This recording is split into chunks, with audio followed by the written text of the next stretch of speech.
Welcome to Tino's Time Wrestling. It's 2022. Day one was a better pay-per-view than I thought it was. The world must be back to normal because Brock Lesnar and Roman Reigns are the top champions. But it's time to go to Tuesday nights and let's talk about NXT 2.0. NXT 2.0 has now been involved for a little bit now. I think they switched over in like August, the end of August, I think it was to be exact. And ever since then, I like the new fresh feel. So last year they had New Year's Evil, and this year we're having New Year's Evil. So on today's episode of Tino's Time, we're going to do a New Year's Evil pre-show. And I'm going to talk about all the action that's going to go down tonight on the USA Network at NXT 2.0. Who is going to be the Unify champion? Roderick Strong, the Cruiserweight champion, or Carmelo Hayes, the North American championship? This should be really interesting to see how they unify it and, see if other people can now fight for the Cruiserweight title. Then, now they don't have to be little men like a Rey Mysterio. Which team survives? MSK and Riddle Bro? Or Walter and Imprieum? We have a 6-man tag, and it's going to be awesome. I sound like the Miz over here. Greyson Waller gets the phenomenal one. AJ Styles showed up to NXT 2.0 a few weeks ago, and Greyson Waller showed up to Raw, and Greyson Waller thinks he's the next big hot thing. AJ Styles said, "No way, Jose," and now they're going to meet in the ring at New Year's Evil, and it's going to be a showcase, and this might be where we see Greyson Waller become a superstar and be one of the main guys down the road that could be the future of WWE. Who is walking out as the head of NXT? Tommaso Ciampa or Braun Breaker? And on the women's side, is it going to be Toxic Attraction, Mandy Rose, Cora Jade, or Raquel Gonzalez? We have so many great matches to talk about. NXT always delivers. So let's not waste any time and let's get into all the matches that are going to happen at NXT 2.0's New Year's Evil. And the first match I want to talk about, it's the 6-man tag. It's Imprieum versus MSK and Riddle. Bro Riddle, tag team champion with Randy Orton on Monday Night Raw. He's been helping MSK on their little travel and their little scavenger hunt that they went on. A few weeks ago, we saw Riddle bring the United States spinner belt that John Cena used to use, and it felt like I was 12 again watching that. Oh my God. But MSK and Imprieum, they were supposed to have a tag team title match, but then this last week on NXT 2.0, it ended up turning into a 6-man tag. And either way, I think this match is going to be phenomenal. Yes, I would have loved to see MSK get their titles back, but that's okay. I'm sure we'll see it down the road. And, I like Kevin Riddle back in NXT because, as much as I love what he's doing with Randy, NXT is where Riddle started. So it's always good to see him come back where he started and where the roots are. So in the end of this 6-man tag team match, it's going to be really good, and all 6 guys are going to put on a show. But in the end, I'm going to take MSK and Riddle. They're going to win. They're going to beat the crap out of Imprieum. Maybe Walter will. Maybe Walter will destroy MSK and Riddle. But I think that the 3 of them can team up on Walter, and they're going to take the win. And, I think it would be kind of interesting maybe if they added something to this match. If MSK does win, they do win the titles, and then you could kind of keep the stipulation that we were supposed to have anyway. But I'm taking MSK and Riddle to win the 6-man tag team match. The next match I want to talk about, there's actually only 5 matches on the card. I'm sorry. I almost forgot about the AJ Styles and Greyson Waller. There's only 5 matches on the card, so there's not too many. And NXT usually does stick to 5 matches, maybe 6 at the most. And it is only a 2-hour show. So the next match I wanted to talk about on the card, it's Roderick Strong versus Carmelo Hayes to unify the North American Championship and the Cruiserweight Championship. I don't know what you guys think of Carmelo Hayes, but I really have enjoyed everything he does and with Trick Williams. And, I just think he's hysterical, and he's what NXT needs, and he's that heel that everybody hates, but he's just so funny that he's starting to become the guy you love to hate.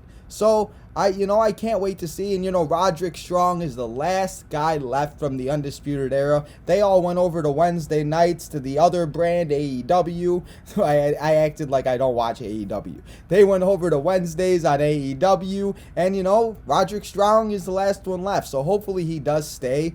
But in the end of this match, after these guys beat the hell out of each other, and this is a match maybe I would like to see maybe them add a stipulation to, possibly, I'm going to take Carmelo Hayes to win this match and become the unified North American champion and Cruiserweight champion. I think Carmelo Hayes is just doing his thing, and I think that he could be a future star, and I think that he could lead NXT 2.0 to the promised land and be that guy, even though he says he's the #1 champion. We know Tommaso Ciampa is the #1 champion. So Carmelo Hayes, you can stick to being the 1A or the 1B champion. We'll give you that, okay?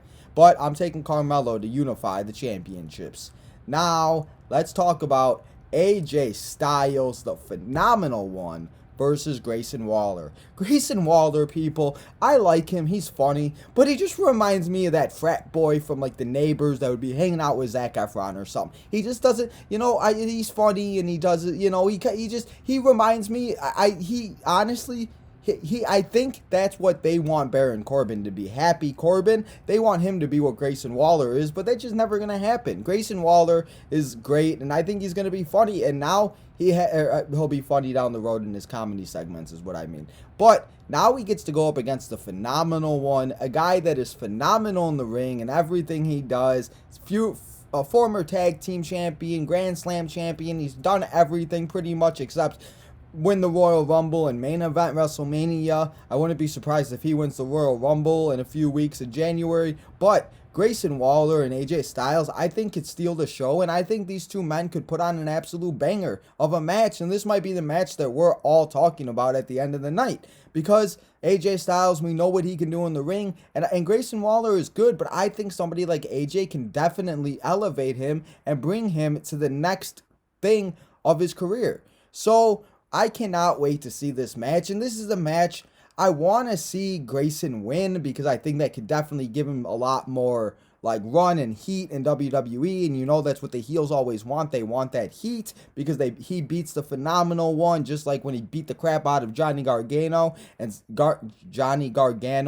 sent him into retirement for now. I mean, I don't know what's gonna happen, but I'm not going against the phenomenal one. I'm going to take AJ Styles to win this match and beat the crap out of Grayson Waller. And I hope this match is the banger that we expect, because I love AJ Styles and I think Grayson Waller could be another guy that could be the future of WWE.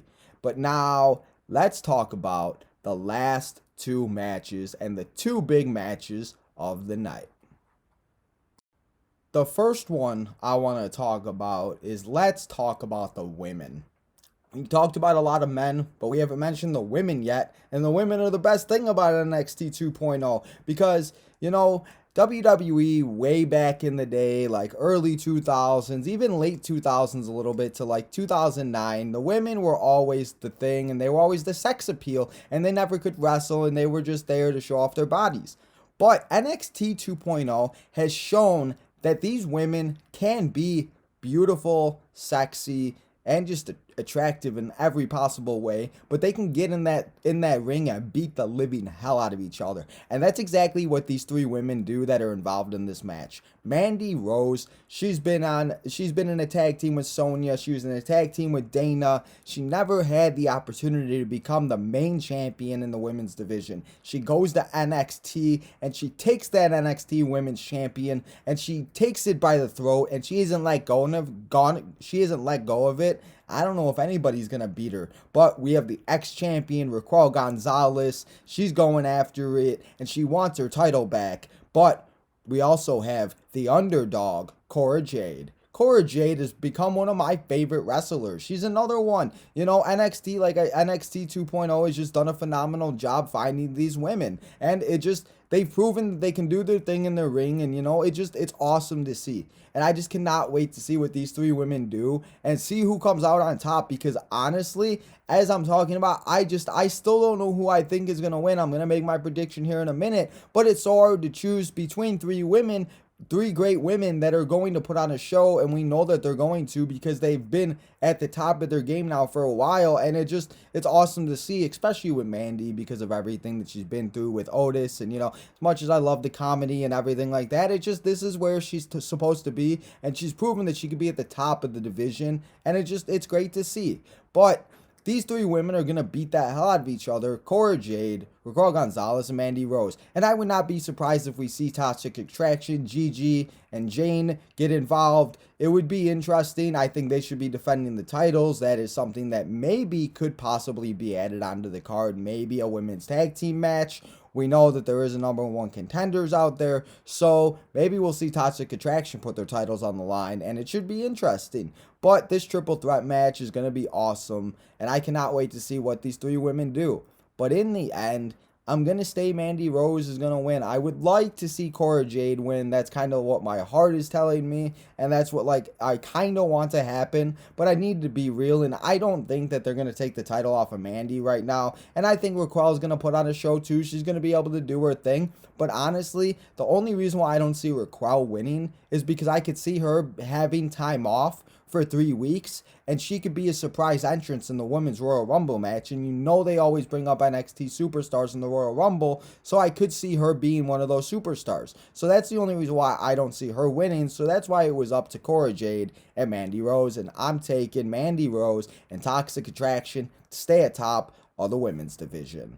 Now, let's get to the NXT Championship match. It's Braun Breaker versus the NXT champion, Tommaso Ciampa. Tommaso Ciampa has been the NXT champion now for a while. He's been running NXT 2.0, even though he is from the old NXT, the black and gold brand. God, I miss you. I miss the black and gold brand. Bring back Adam Cole. Bring back Undisputed Era. Where's Johnny Gargano? Keith Lee? I could go on and on. Bring them all back. We miss you. But this match, Braun Breaker and Tommaso Ciampa for the NXT Championship, is going to be an absolute banger. And honestly, people, I didn't think Braun Breaker was this impressive. But as I've watched him more and more throughout the weeks and everything, he's getting more and more impressive. And I think that he's another one that could possibly be the future of WWE. And I know that I keep saying that throughout this episode, but that's what NXT is. It's supposed to be the future of WWE and the present. And, that's what it was supposed to be oh my God, I can't say it. It was supposed to be a brand for developmental. I can't say oh my God. Oh my God, whatever. I gave up on saying that. But you guys know what I mean. I can't say the word, but yeah, you know what I mean. It's for superstars coming up and being the people that they want to mold into the future WWE stars. So I think Braun Breaker could be one of those also. But after the dust settles and we see Ciampa and Breaker beat the hell out of each other for probably a good 20 minutes. I could see this match being about 20-25 minutes. Hopefully they do no commercial breaks, because that's the only thing I dislike about them not doing pay-per-views on NXT and not on Peacock, is there's all these commercials and it takes away from the pay-per-view. But after the dust settles, I'm sticking with my guy, Tommaso Ciampa, to win this match and stay your NXT champion. NXT 2.0 is going to continue to be Tommaso's Ciampa world, and we're all just living in it. So, there you have it, people. We have 5 phenomenal matches going down at NXT New Year's EVILL. I hope that all these matches deliver. They always do. NXT does not disappoint at all, ever. They don't ever let us down. I would love to even see before. We haven't seen him we've seen him a couple times, but Dexter Lumis, I'm sure we'll see something from him. Maybe he'll mess with somebody in the back, or maybe he'll just mess with his wife, India Hartwell. I'm sure we'll see Dexter, and we always love seeing Dexter because Dexter is just makes it so much better, and he's just a good part of NXT. But I cannot wait to watch these 2 hours of wrestling. It's going to be awesome. This show's going to be phenomenal. I hope everybody enjoys. So, until we do an NXT New Year's EVILL post show and we recap all the action and we get ready for the Royal Rumble, don't forget to go smash that like button. Your boy Tino hit 100 subscribers. Yes, it's the best. I know it's not the most and everything, but hey, it's a start, and your boy Tino is coming. So don't forget to smash that subscribe button. Go like, follow at TinoTime1996 on Instagram, Snapchat, Facebook, everywhere you listen to your podcast, all your social medias. And just continue to help your boy Tino out. And I ain't stopping until I'm sitting on ESPN. But until we do the NXT New Year's Evil post show and we talk a little bit about the Royal Rumble, this is your boy Tino signing out.